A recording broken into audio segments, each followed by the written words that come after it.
প্ৰচণ্ড ধুমুহাই প্ৰশ্ন কৰিলে মোক।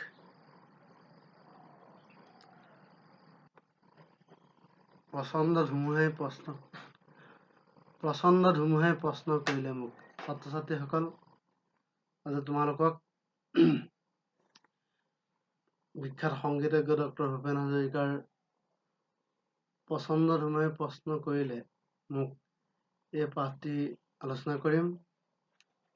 তোমালোকে মনোযোগেৰে ভিডিঅ'টো চাবা আৰু কিবা যদি প্ৰশ্ন জানিবলগীয়া থাকে তোমালোকে মোৰ লগত যোগাযোগ কৰি জানি ল'বা। ভিডিঅ'টো কেইবাবাৰো চাবা বুলি আশা কৰিছোঁ। প্ৰচণ্ড ধুমুহাই প্ৰশ্ন কৰিলে মোক, তোমাৰ প্ৰাপ্য কি কোৱা? মনৰ দুৱাৰ মেলি নিৰ্ভীকভাৱে ক'লো, তোমাৰ শক্তিখিনি দিয়া। বৰজোৰ গৰ্জনে বক্ষ উজাৰি ক'লে, তোমাৰ কাম্য কি কোৱা? মই ক'লো, বজ্ৰ তোমাৰ শক্তিশালী উদাত্ত কণ্ঠটি দিয়া।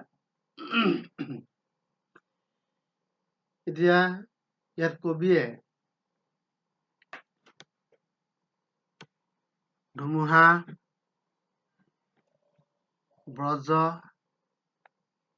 এইবোৰৰ পৰা শক্তি বিচাৰিছে।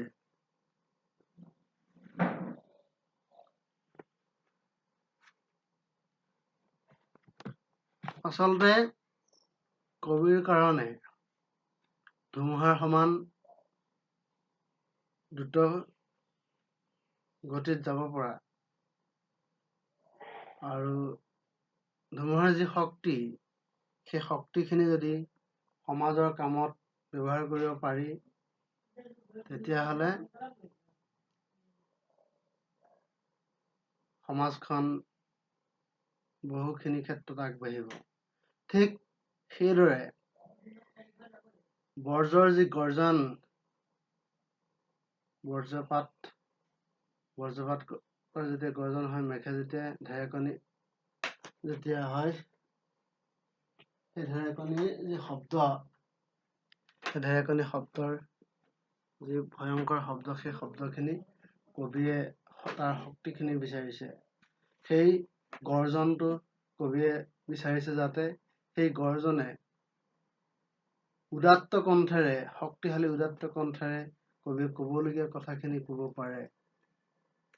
এদিন আকাশে ক'লে, জনৈক গীতিকাৰে, অকণি আকাশ দেখো মাগে, তুমি কিয় আজি বাৰু কম্পিত কণ্ঠেৰে মাগিছা সৰ্বাকাশ সত্ৰা। এদিন আকাশে কবিক সুধিলে বুলি কবিয়ে কৈছে যে এদিন আকাশে সুধিলে, জনৈক গীতিকাৰে, অকণি আকাশ দেখো মাগে। কিছুমান গীতিকাৰে, কোনোবা এজন গীতিকাৰে বোলে অকণি আকাশ এখন বিচাৰিছে, সৰু আকাশ এখন বিচাৰিছে কেৱল নিজৰ কাৰণে। কিন্তু আমাৰ কবিয়ে গোটেই আকাশখনকে বিচাৰিছে। মই ক'লো, তুমিয়েচোন কৈছিলা ৰাতিপুৱা যিমানে বিলাই দিবা সিমানে মহান হ'ব, তাৰে নাম সঁচা উদাৰতা। কবিয়ে আকাশৰ এই উদাৰতা, গোটেইখনক সামৰি ল'ব পৰা যি উদাৰতা, সেই গুণটো আকাশৰ পৰা বিচাৰিছে, যাতে কবিও তেনেকে উদাৰ হ'ব পাৰে। কবি এই মতত বিশ্বাসী যে যিমানে বিলাই দিবা সিমানে মহান হ'বা, সেয়াই উদাৰতা। সেই উদাৰতাটোক কবিয়ে আকাশৰ পৰা ল'ব বিচাৰিছে, আকাশৰ পৰা কবিয়ে সেই গুণটো বিচাৰিছে। মই ক'লো, তুমিয়েচোন কৈছিলা ৰাতিপুৱা যিমানে বিলাই দিবা সিমানে মহান হ'বা, তাৰে নাম সঁচা উদাৰতা। সেয়া আকাশ তুমি দিব যদি খুজিছাই সংকীৰ্ণতা এৰি, অৱদান ৰূপে তোমাৰ পূৰ্ণ বিশালতা দিয়া যদি আজিয়েই দিয়া। আৰু সেই বেলেগ গীতিকাৰে যি অকণি আকাশ বিচাৰিছে, আমাৰ কবিক সেই অকণি আকাশ নালাগে। আমাৰ কবিয়ে কৈছে যদি দিব খুজিছে আকাশ, গোটেই পূৰ্ণ বিশালতাটো দিয়া। যদি তোমাৰ দিবলৈ মন আছে, সংকীৰ্ণতা এৰি পূৰ্ণ আকাশখন দিয়া। আৰু সেই কামটো আজিয়েই কৰা। মহাকাশে দিলে মোক বিশাল দৃষ্টি, আৰু ধুমুহাই প্ৰচণ্ড শক্তি, বৰজয় দিলে মোক উদাত্ত কণ্ঠ, আৰু দিলে সাহসৰ যুক্তি। আৰু এই বস্তুকেইটা সেই যাক খুজিছিল তেওঁলোকে দিলে। মহাকাশে বিশাল দৃষ্টি এটা দিলে কবিক। ধুমুহাই প্ৰচণ্ড শক্তি দিলে, বৰজয় দিলে উদাত্ত কণ্ঠ, আৰু সাহসৰ যি যুক্তি সেই যুক্তিখিনিও আহৰণ কৰিলে কবিয়ে। বৰজৰ কণ্ঠৰে ধুমুহাৰ শক্তিৰে গীত গাই কপাম দিগন্ত, দানৱৰ সমাজতো গাম মানৱৰ গীত, কলিজাৰ সঁচা সুৰ সিক্ত।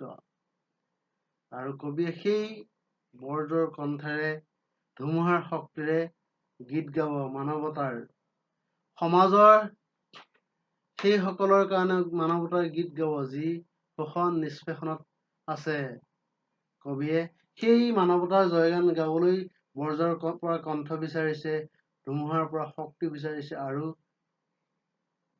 আকাশৰ পৰা বিশালতা সংকীৰ্ণতা ত্যাগ কৰি বিশালতা বিচাৰিছে, বিশাল দৃষ্টি বিচাৰিছে। আৰু সেইখিনি পাই কবিয়ে কৈছে যে সেইখিনি মানুহৰ কাৰণে, মুমূৰ্ষু মানুহৰ কাৰণে মই গীত গাম বৰজৰ কণ্ঠেৰে আৰু কলিজাৰ সঁচা সুৰেৰে সঁচা কথাৰে গীত গাব। মুমূৰ্ষু মানৱক জীৱনৰ বিদ্যুৎ কিঞ্চিতো জ্বলি দিব পাৰো, আকাশ ধুমুহাৰ বৰ্জক তাৰ বাবে শতবাৰ প্ৰণিপাত কৰো। যদিহে মৃতপ্ৰায় মানুহক, যিবোৰ মানুহ মৃত্যুমুখী, যিবোৰ মানুহ শোষণ নিষ্পেষণৰ বলি, যিবোৰ জীৱনত মূৰ দাঙিব পৰা নাই, সেইসকলৰ কাৰণে, সেই মানৱৰ কাৰণে যদি কিঞ্চিতো জীৱনৰ যি সঞ্চয়নী শক্তি, সেই শক্তি দিব পাৰো গান গাই, তেনেহলে আকাশ ধুমুহা আৰু বৰ্জৰ পৰা মই যি শক্তি আহৰণ কৰিছো সেইখিনি বাবে সেয়া প্ৰদান কৰাৰ বাবে আকাশ ধুমুহা আৰু বৰ্জক শতবাৰ প্ৰণিপাত কৰো। আচলতে এই কবিতাটো এটা মানৱতাবাদী কবিতা। কবিয়ে এই মানৱতাৰ জয়গান গাবলৈ আকাশৰ ফালে দৃষ্টি দিব খুজিছে, যাতে আকাশৰ যেনেকৈ দৃষ্টি বিশাল দৃষ্টি, আকাশে যেনেকে সকলোকে সামৰি লৈ সংকীৰ্ণতা যেনেকে আকাশৰ নাই, আকাশৰ বিশালতাৰে কবিৰ মনৰ বিশালতাক প্ৰতিনিধিত্ব কৰিব খুজিছে।